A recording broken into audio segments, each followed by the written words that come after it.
Histoire de la Suisse. Les premiers habitants étaient des tribus celtiques et les Romains étaient les premiers à envahir le territoire sous le commandement de Jules César en 158 avant Jésus-Christ. En 400 après Jésus-Christ, les tribus germaniques sont venues chasser les Romains et s'installèrent ensuite orientales. Plus tard, les Bourguignons, une autre tribu germanique, s'installeront dans les parties occidentales du pays, adoptant le christianisme et la langue latine et semant les graines de la division entre francophones et allemands.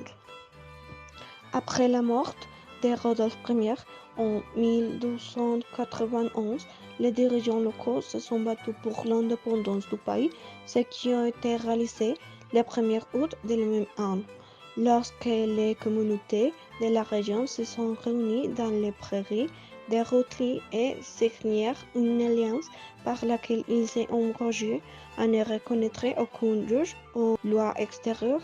Ce pacte est considéré comme l'acte fondateur de la Confédération helvétique. En 1515, après une bataille sanglante, les Suisses abandonnent leur rêve expansionniste, se retirent de la scène internationale et se déclarent neutres pour la première fois. La neutralité suisse, telle qu'elle est connue aujourd'hui, a été officiellement proclamée dans le traité de paix signé à Vienne en 1815, qui garantissait officiellement l'indépendance et la neutralité de la Suisse pour la première fois. En 1847, la guerre civile et les problèmes ont suffi à créer une nouvelle constitution fédérale en 1848 et la capitale a été établie à Berlin. Des années plus tard, l'opposition à la corruption politique a déclenché un mouvement pour une plus grande démocratie et la constitution a été révisée en 1874.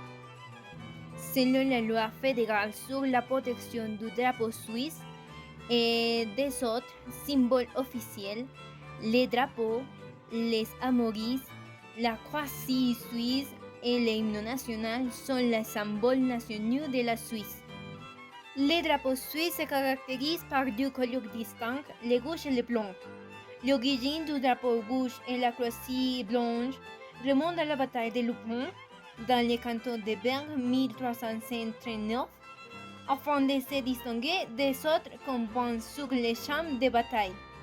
Les blason comprend également une croix blanche qui, selon la tradition, pourrait s'inspirer de l'insigne du canton du Suisse qui date de 1474 et qui comporte une croix d'argent pour avoir combattu Kurt destructeur du Empire romain germanique. L'hymne national actuel est le Sun Suisse, créé en 1841. Le texte a été écrit par le Zurichois Leonard Widmer et la mélodie par le compositeur Albéric Sunsuisse, un frère d'Uri. En 1961, le Conseil fédéral a déclaré le Sunsuisse hymne national provisoire pour les événements militaires et diplomatiques. Et en 1921, il était devenu l'hymne de toutes les nations. La coutume. Lu vous êtes vexé à quelqu'un, vous devez le parler vous. Dans la lettre que vous parlez, suivi de son nom de famille. Il ne faut pas appeler un inconnu par son nom, ni le brasser la salutation. Ça comprend d'une poignée de mots. Le truc de trois besoins, c'est un inconnu avec des amis ou des personnes que vous connaissez très bien. Les traditions. La première tradition, c'est Gansabur. Les enfants recouvrent un morceau de fromage en échat de grimace et les plus proches groussent la cocagne pour attendre un cadeau. Après l'abattage de 2 heures, une coque en sac est organisée en cours de laquelle les femmes mordent des suçons suspendus à une corde. Et finalement, les plats typiques des Soissons. C'est un plat typique Sousson comme la fondue ou la raclette, sont généralement consommés en hiver.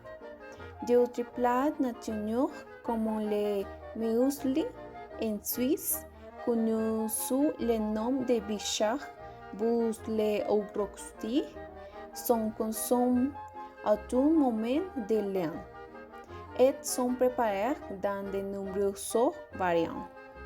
Cette vidéo vous a été présentée par Valeria Díaz, Jimena Cobos et Kelly Matisse.